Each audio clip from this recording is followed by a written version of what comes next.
Okay, well, let's turn our attention now to the firing patterns of these ventral tegmental area neurons, and that will give us some insight into the nature of the reward signal that we have in the human brain. So what we're looking at here is a raster plot of recordings from the ventral tegmental area, and we're looking at action potentials in a paradigm where an unexpected reward is provided to a behaving animal. So the individual dots that we see down below are individual action potentials on multiple repeats of the same trial. And up above we have what we call a post-stimulus time histogram, which shows us the cumulated firing of this neuron across all of these trials. Now at the arrowhead down below we have the introduction of a reward. Now this is unexpected to the animal, so this is a pleasant surprise, if you will. So with that present surprise, we have a marked increase in the activity of this ventral tegmental area neuron. And so this neuron is now releasing dopamine in the striatum after the presentation of this unexpected reward. And so this is inducing a shift in the activity of the reward circuitry of the orbital and medial prefrontal cortex, which is facilitated by the activation of its thalamocortical connection. So the striatum, the pallidum, disinhibits then the mediodorsal nucleus, and there's some kind of change in the activity patterns in this orbital medial prefrontal network. And presumably, that change, we don't yet understand exactly how this works, but that change is read out in the animal's behavior as the presence of rewarding stimulus. Well, now let's see a different experiment where there's a conditioning stimulus that's present. So the conditioning stimulus is coming to predict the presence of a reward.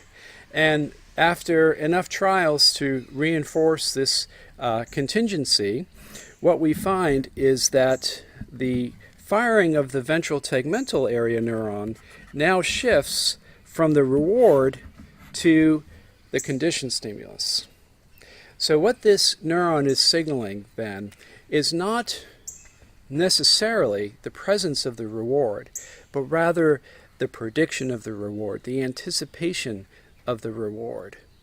So we can imagine why this would be quite important in understanding what happens as people become addicted, be it to a drug, be it to gambling, be it to sex, whatever the experience or the substance of abuse happens to be.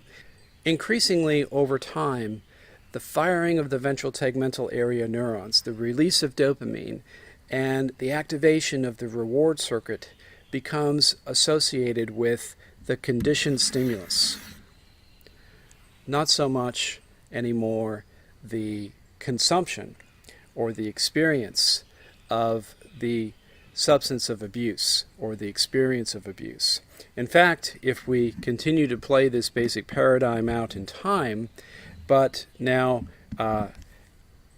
withhold the presence of the reward, what we find is that the ventral tegmental area neuron will continue to fire, at least for some number of repeated blocks of this experiment, when the conditioned stimulus is present, but it actually has a suppression of firing at the time at which the expected reward would have been delivered. But in this experiment, it was withheld. So the firing of this neuron becomes increasingly shifted then from the presentation of the reward to the anticipation of the reward. Now, let's look at a little bit of the molecular biology of what's going on both in this ventral tegmental area neuron, but also in its target, in the medium spiny neuron of the ventral striatum. Now, normally, as you know, there is the integration of inputs in these medium spiny neurons, which are these large neurons here shown in blue. Here to the right, here's the nucleus accumbens medium spiny neuron, and on the left we have a ventral tegmental projection neuron, which provides input to this medium spiny neuron in the form of dopamine. So here we see a nice release of dopamine that would be signaling either the presence or the prediction of a reward. Now, this medium spiny neuron is also integrating inputs that are derived from the cerebral cortex, as well as structures like the amygdala and the hippocampus that are providing input here. We haven't talked a lot about this, but the dopamine neurons in the midbrain are also getting input from widespread regions of the cerebral cortex and probably lots of other structures in the brainstem as well. Now, what's meant to be depicted here in this slide is really, I think, a remarkable feature of the neuropharmacology of this system, and that is at just about every dendrite that's relevant in this circuitry, there are receptors expressed for virtually all known drugs of abuse that human cultures have ever discovered. And indeed, some of these receptors are even found on the presynaptic terminals that provide input to these cells. So, for example, in the nucleus accumbens, we have receptors that can interact with substances like cocaine and amphetamine, which can act to increase the presence of dopamine in the synaptic cleft of these medium spiny neurons. We have receptors for phencyclidine, for opiates, for the cannabinoids, all expressed on the synaptic junctions of these neurons with their inputs from the telencephalon or from the dopamine inputs derived from the ventral tegmental area. And in the VTA itself, we have opportunity for substances of abuse to modify the way these VTA neurons either respond to local GABAergic interneurons or from their cortical projections that are releasing glutamate. So the upshot here is that the brain's intrinsic reward system is expressing receptors that can interact with a variety of exogenous compounds that we can consume and can co-opt the function of this reward circuitry. So let's look at what happens following addiction in this system. So the details here are a little bit beyond our scope, I think, so we won't have to focus on them, but I do want to give you a sense of the physiology of what's happening here. So when this system becomes addicted, what we find are molecular changes within the neurons of the ventral tegmental area and the nucleus accumbens. There's plasticity of synaptic connections. There's very likely structural change in the distribution of synaptic terminals and the structure and distribution of the dendritic arbors as well. But from a physiological standpoint, the key feature here of this addicted circuitry is that there is a reduction in the ongoing release of dopamine that is normally reflecting the nuances of everyday life.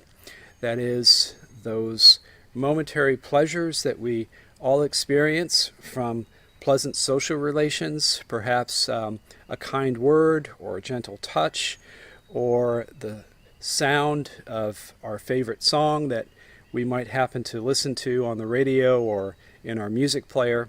All of these nuances of daily life that give us some sense of pleasure and reward are associated with the release of dopamine in the circuitry. It's exactly these nuanced rewards of everyday living that become diminished in the addicted circuitry. What we find in the addicted brain is that the release of dopamine is increasingly tied to the prediction of consuming the substance of abuse or experiencing the situation that is intended to provide for that reward. But as we saw in the neurophysiological experiments, it seems as though the release of dopamine is increasingly tied to the conditioned stimuli, not the actual consumption of the abusive substance itself. So what we see then in this circuitry is that the release of dopamine as well as the phasic stimulation of this circuitry that's coming from cortical systems, is increasingly tied to these conditioned stimuli.